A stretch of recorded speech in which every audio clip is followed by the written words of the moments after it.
অনেকদিন তো যাওয়া হয়নি, সেই জন্য মন কেমন করছে। ওখানকার খাবার, ওখানকার পাহাড়টা তো আর এখানে পাবো না, খাবার দিয়েই কম্পেনসেট করি আর কি। বছরে একবার পাহাড়ে না গেলে আমার মন ভীষণ ছটফট করে, কিন্তু কয়েক বছর হলো পাহাড়ে যাওয়া হয়নি, তাই পাহাড়ের পরিবেশ না পাই খাবারের টানে চলে গিয়েছিলাম পার্ক স্ট্রিটের ইয়েতি দ্য হিমালয়ান কুইজিনে। লাস্ট ইয়ার সামারেই ফার্স্ট ফ্লোরে এদের রেস্টুরেন্ট, রাস্তা আর ইয়েতি দুটো পাশাপাশি, একই ওনারের। আমরা যখন গেছি রেস্টুরেন্ট ওপেন হয়নি, বললো সময় লাগবে, আপনারা চাইলে রাস্তাতেও খেতে পারেন, কিন্তু টার্গেট ছিল নেপালি সিকিমিজ ফুড খাওয়ার, তাই অন্য কিছু চুজ না করে ওয়েট করলাম। এই রেস্টুরেন্টটা আবার মেনু মডিফাই করে রিওপেন হয়েছে ইয়াক অ্যান্ড ইয়েতি বা ইয়োমারি নামে, পার্ক স্ট্রিট আর গড়িয়াহাটে দুটো ব্রাঞ্চ। হাই, ওয়েলকাম টু গ্রুলি পর্ণা। আজকে আমি আমার কাজে বেরিয়েছিলাম, কাজ থেকে চলে এসেছি ইয়েতিতে খেতে। অনেকদিন ধরেই ভাবছিলাম ইয়েতিতে খেতে আসবো। এমনি তো থাকালি টাকালি আমরা পাহাড়ে গেলেই সবসময় ওদিককার খাবারই খাওয়া হয় বেশি। তো কলকাতায় বসে পাহাড়ের যে ডেলিকেসিস গুলো কেমন তৈরি করেছে সেটা বুঝতে পারবো এখানে খেয়ে, আদৌ ওই টেস্টটা আছে না অন্যরকম। তাও বেশিক্ষণ ওয়েট করতে হয়নি, মেনু কার্ড এসে গেল হাতে। মেনুতে প্রচুর ভ্যারিয়েশন, কিন্তু বেশ প্রাইসটাও চড়া। একটা সিম্পল ননভেজ স্যুপ প্রায় 350 টাকা, বাকি অন্যান্য আইটেমগুলোও বেশ হাই।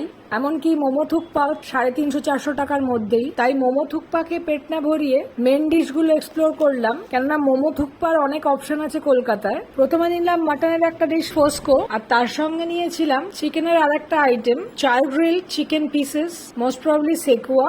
দুটোই ওনারাই রেকমেন্ড করেছিলেন। আমি শুধু ডিটারমাইন্ড ছিলাম দাৎসি খাবো, যেটা আমার খুব ফেভারিট। এখানে দাৎসির দুটো অপশন ছিল, শাহ দাৎসি আর সোয়েম দাৎসি। প্রোনাউন্সিয়েশনটা ভুল হতে পারে, একটা সাদা আর একটা একটু রেডিশ কালারের স্পাইসি। আমি ওই রেডিশ কালারের স্পাইসি দাৎসিটাই চুজ করেছিলাম। জোম্যাটোতে দেখলাম মেনু অলমোস্ট সেমই আছে, ভেবেছিলাম হয়তো প্রাইসটাকে রিভাইজ করবে। চিকেনের স্টার্টার আর একটা মাটনের স্টার্টার, আর তার সঙ্গে দাৎসি অর্ডার দেওয়া হয়েছে। তো দেখি টেস্ট কেমন। এই আলুর তরকারিটা জাস্ট ফাটাফাটি। আলুর গায়ে মশলা মশলা ঝাল ঝাল টকটক একটা টেস্ট, টকটা খুব হালকা। একটা আলুর কমপ্লিমেন্টারি স্টার্টার টাইপের দিয়েছে, দেখছি খেতে কেমন। জীবনে প্রথম আলু ভাজা আর স্ম্যাশ পটাটো ছাড়া কোনো আলুর প্রিপারেশন আমার ভালো লাগলো।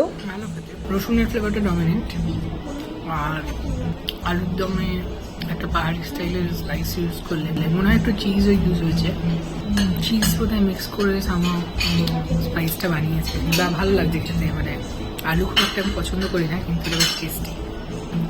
এই ক্রিস্পি চিলি মাটন পুরোটাই মাথায় টুপি পরানো, কেননা এখানে মাটনের কিছু বোঝা যাচ্ছিল না, আর এটা এতটাই স্টিফ, চেবাতে গিয়ে দাঁত ব্যথা হয়ে গিয়েছিল। এসে গেছে ওই মাটনের ডিশটা, shredded mutton, shredded chicken in deep fry.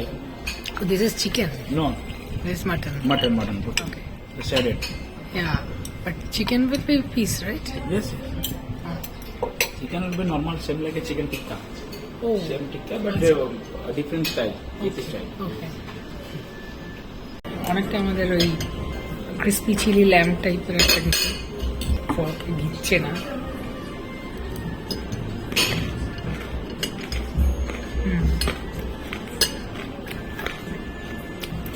খেতে ভালো, মনে হচ্ছে কুরকুরে খাচ্ছি। ল্যাম্বের কোনো টেস্ট আমি বুঝতে পারছি না এখানে। স্পাইসি, সল্টি, স্পাইসি ঠিক নয়, ওই মশলার গন্ধটা আছে, কিন্তু ঝাল নয়। আর সল্টেড টেস্টটাই বেশি ওভার পাওয়ার করছে, আর ভেতর কিছু নেই, মানে মাটনের কিছু নেই। নট ওভার সো মাচ, মানে এই বেসনের বা হোয়াট এভার কোটিংটা যেটা দিয়ে হয়েছে সেটাকেই পেট ভরে যাবে। মাটন ডিশটা একবারেই জমলো না, কিছু ভেতরে মাটন টাটন নেই। একদম নেওয়া বোকাম আছে, কিছু করার নেই, একবারই ভুল হয়।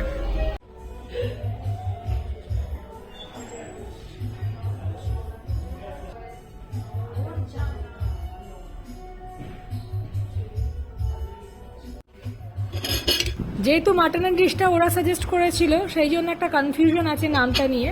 মাটনটা হচ্ছে তাও একটু চিকেনের আইটেমটা বেটার, ওখানে অ্যাটলিস্ট 6 পিস সলিড চিকেন ছিল।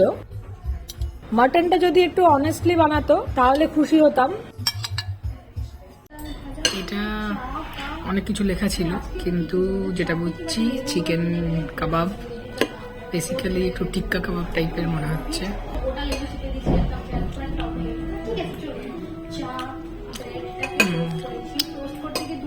ইন্ডিয়ান স্পাইসেস,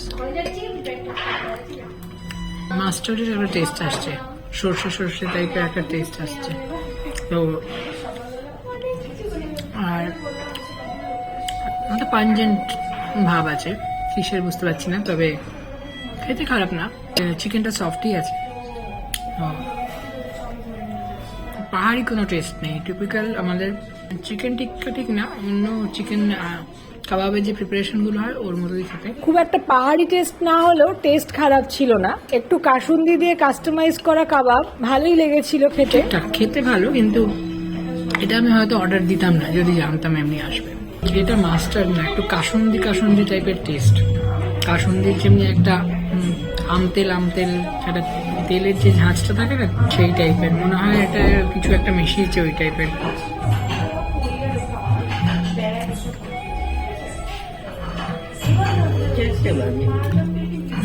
লাস্ট 2-1 বছর ধরে আমি পিসি নিয়ে এত প্রবলেম ফেস করছি, প্রচুর ফুড ভিডিও এডিট করার পরও আপলোড করা হয়নি।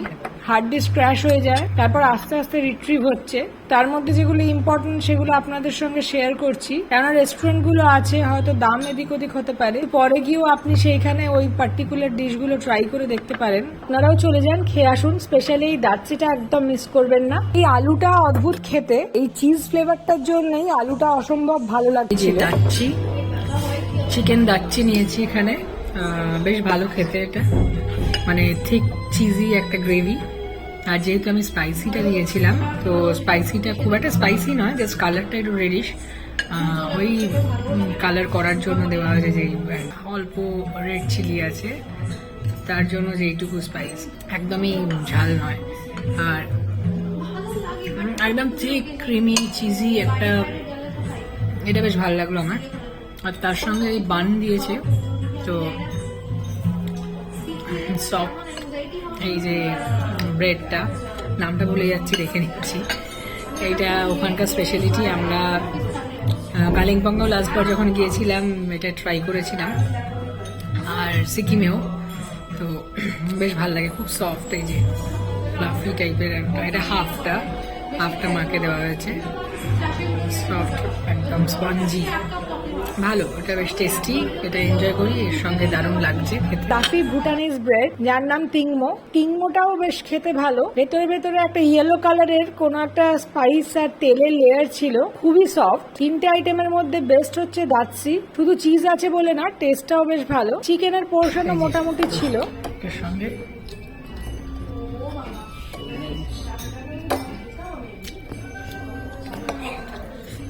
ছোট ছোট কাঁচা লঙ্কা আর লাল লঙ্কা দেওয়া আছে, তো ওইটা মাঝে মাঝে মুখে চিবিয়ে ফেললে তখন ঝালটা লাগছে, আদারওয়াইজ কোনো ঝাল টাল নয়, নর্মাল। এইটা আমাদের ময়দার রুটিকে যদি কোনোভাবে ভাপানো হয়, যেই টেস্টটা আসে অনেকটা, মানে না ব্রেড না রুটি। বাংলাদেশে গিয়েছিলাম যখন, তখন ওরা একটা চালের রুটি করতো, প্রপার রুটি, আমাদের যেমনি রুটি হয় সেই টাইপের টেস্ট, অনেকটা ভাপানো হয়েছে বেসিক্যালি এটাকে। তবে ওই থিক চিজটা খেতে খেতে একটু পেটটা ভরে যায় ঠিকই, কিন্তু এত ভালো এত টেস্টি নিজেকে আটকে রাখা যায় না। ইয়াক অ্যান্ড ইয়েতি নতুন নামে, ভেবেছিলাম হয়তো প্রাইসটাকে একটু রিডিউস করবে, তাতে ওদের পপুলারিটি আরো বাড়তো। হোপফুলি হয়তো ফুড কোয়ালিটি বেটার করেছে। এইখানে বাকি দুটো আইটেম পছন্দ না হলেও এই দাচ্ছি খেতে আমি আরেকবার যেতে পারি। Please subscribe and do comment.